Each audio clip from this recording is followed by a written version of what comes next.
All right, let's jump right in. When you think of Indonesia, what's the first thing that pops into your head? For a lot of people, especially in the West, it's probably beaches, maybe some volcanoes, a beautiful vacation spot. But that postcard image is crashing head-on into an absolutely staggering economic reality. And it's created one of the biggest perception gaps in the world today. Just look at this number. Let it sink in for a second. $4.4 trillion. That's the size of Indonesia's economy when you measure it by what the money can actually buy there. It's called purchasing power parity. A number this huge puts it right up there with the world's biggest economic players. It's a true behemoth. And yet, it often gets slapped with this label, a banana republic. It's this lazy catch-all term for a country that's seen as kind of backwards, corrupt, and just, well, good at digging stuff out of the ground. The difference between that label and that $4 trillion number is just, it's wild. So that's the big question we're tackling in this explainer. Which one is the real Indonesia? Are we looking at an economic giant that everyone somehow missed? Or is that huge number just a mirage, hiding something much weaker underneath? We're going to look at both sides of this. Okay, first up, let's make the case for the mirage. This argument basically says, don't be fooled by the shiny headline number. It claims that underneath it all, you'll find deep structural problems that just aren't going away. So for the skeptics, here's the deal. They point out that the economy runs on stuff like coal, nickel, and palm oil, basic commodities. And on top of that, they see a system where a small, connected elite basically rigs the game to profit for themselves. That's what rent-seeking is. Throw in widespread corruption, and you get a picture that looks a lot like that classic resource-cursed state. And this chart, man, it shows one of the biggest red flags. It's something called deindustrialization.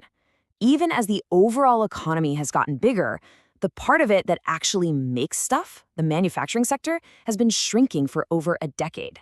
This is a classic symptom of the middle income trap, where a country's economy just gets stuck and can't make that final leap to being a rich, advanced nation. And here's another piece of the puzzle, a massive underground economy. We're talking about a huge chunk of economic activity, something like 6% of GDP. That's completely off the books. It's not registered, it's not taxed. That means the government is losing out on billions in revenue, and it totally warps what the formal economy looks like.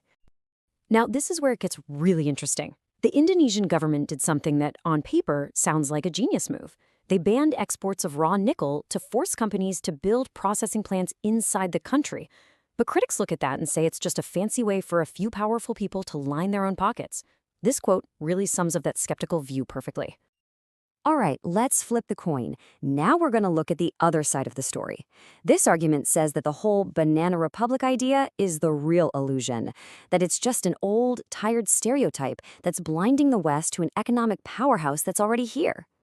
The case for reality pretty much begins and ends with the hard data.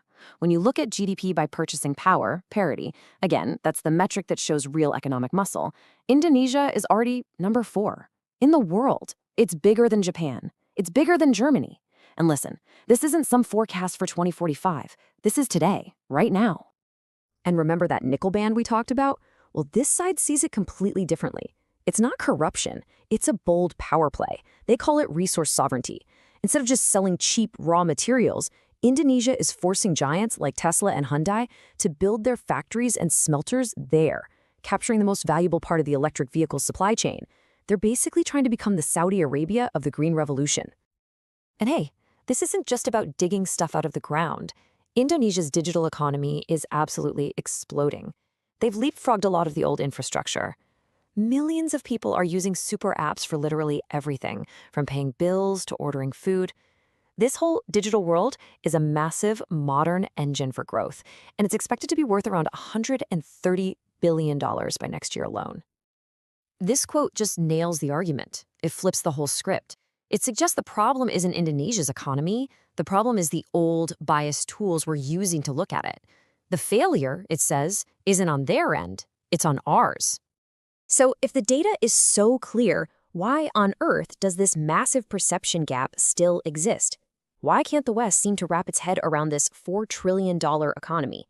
Well, the sources we looked at point to a few key reasons. First, there's what's called the Bali filter. judging a huge, complex country of 270 million people based on its tiny tourist island.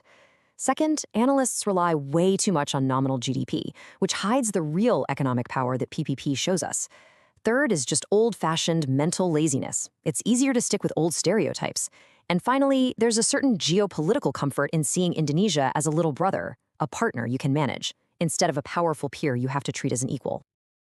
There's actually a term for this: epistemic laziness. It's basically the tendency to stick with old, simple ideas like banana republic, even when a mountain of new evidence tells you you're wrong. It's choosing the comfortable story over the complicated truth. And this quote really cuts to the chase. The argument here is that this blindness isn't an accident.